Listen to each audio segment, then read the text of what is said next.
बल्कि जीवन के हर क्षेत्र में अपने शिष्यों को पूर्णता की ओर ले जाते थे। उनके पास बहुत से शिष्य थे, लेकिन उनमें से ओम सबसे चालाक और बेताब था। ओम में असीम क्षमता थी, पर वह अनुशासन और नियमों को खास महत्व नहीं देता था।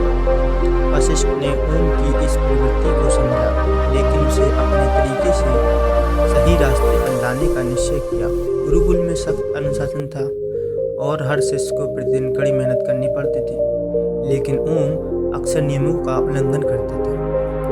अपने साथियों से लड़ता और अभ्यास से बचने के लिए बहाने बनाता। उसके भीतर असाधारण क्षमता थी, लेकिन उसे सही दिशा नहीं मिल रही थी। एक दिन वशिष्ठ ने ओम को अपने पास बुलाया और कहा, तुम्हारे अंदर बहुत शक्ति है, लेकिन बिना अनुशासन की शक्ति व्यर्थ हो जाएगी। यदि तुम खुद को नियमों में नहीं ढालोगे तो कभी भी महान नहीं बन पाओगे। मैं तुम्हें एक अवसर देना चाहता हूँ। यदि तुम अगले 3 महीनों तक बिना किसी अनुशासन की गलती किए अभ्यास करोगे, तो मैं तुम्हें वह विद्या सिखाऊंगा जो मैंने अब तक किसी को नहीं सिखाई। ओम ने चुनौती स्वीकार की, लेकिन उसके लिए अनुशासन में रहना बहुत कठिन था। शुरुआत में वह पूरी मेहनत और लगन से अभ्यास करता था, परंतु जैसे ही समय बीतने लगा, उसकी पुरानी आदतें लौटने लगीं। वह जल्दी ही हताश हो गया और अपने गुरु की परीक्षा में विफल होने की कगार पर आ गया। 3 महीने पूरे होने से कुछ दिन पहले ओम को एक बहुत बड़ी कठिनाई का सामना करना पड़ा। उसके साथी शिष्यों ने एक दिन एक नियम का उल्लंघन कर दिया और दोष ओम पर मढ़ दिया गया। वशिष्ठ को विश्वास था कि ओम ने गलती नहीं की, लेकिन उन्होंने जानबूझकर उसे दंड दिया। यह गुरु की एक परीक्षा थी, जिससे वह यह देखना चाहते थे कि ओम अपने ऊपर लगाए गए झूठे आरोपों को कैसे सामना करेगा। ओम ने बहुत क्रोध और हताश महसूस की, लेकिन उसने अपने गुरु के प्रति आदर और विश्वास को बनाए रखा।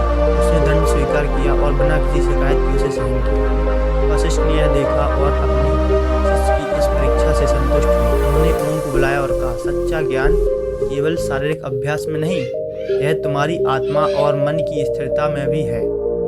तुमने आज यह सिद्ध कर दिया कि तुम अपने क्रोध और अभिमान पर विजय प्राप्त कर सकते हो।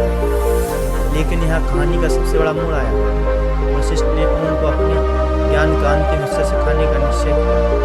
यह एक गुप्त कला थी जो केवल उन लोगों को सिखाई जाती थी जो आत्मनियंत्रण और अनुशासन में निपुण होते थे। परंतु इस विधा को सीखने के लिए एक कठिन चुनौती थी। शिष्य को अपने गुरु के सामने बिना किसी सवाल के समर्पण करना पड़ता था। ओम को गुरु वशिष्ठ ने एक परीक्षा और दी। इस बार यह शारीरिक और मानसिक दोनों रूप से कठिन थी। उन्होंने ओम को बिना किसी दिशा निर्देश के जंगल में भेज दिया और कहा, यदि तुम सच में सीखना चाहते हो तो इस जंगल में से सही रास्ता ढूंढकर लौट आओ और तब मैं तुम्हें अंतिम विद्या सिखाऊंगा। जंगल अज्ञात खतरों से भरा हुआ था। ओम को अपनी बुद्धिमानी और साहस का उपयोग करना पड़ा। उसे कई चुनौतियों का सामना किया, भूख, जंगली जानवर और एकांत का डर। लेकिन सबसे बड़ा संघर्ष उसके अपने मन के साथ था। कई बार उसे लगा कि यह हार जाएगा, लेकिन वह हर बार अपने गुरु के शब्दों को याद करता। अनुशासन और धैर्य तुम्हारी सबसे बड़ी ताकत है। आखिरकार कई दिनों के बाद वो गुरुकुल लौट आया। उसने न केवल शारीरिक रूप से बल्कि मानसिक रूप से भी खुद को बदल दिया था। वशिष्ठ ने उसे देखकर मुस्कुराया और कहा, तुमने साबित कर दिया कि तुम केवल शारीरिक रूप से नहीं बल्कि मानसिक रूप से भी तैयार हो। अब तुम यह विद्या सीखने के योग्य हो जो तुम्हें तो सिखाना चाहता हूँ।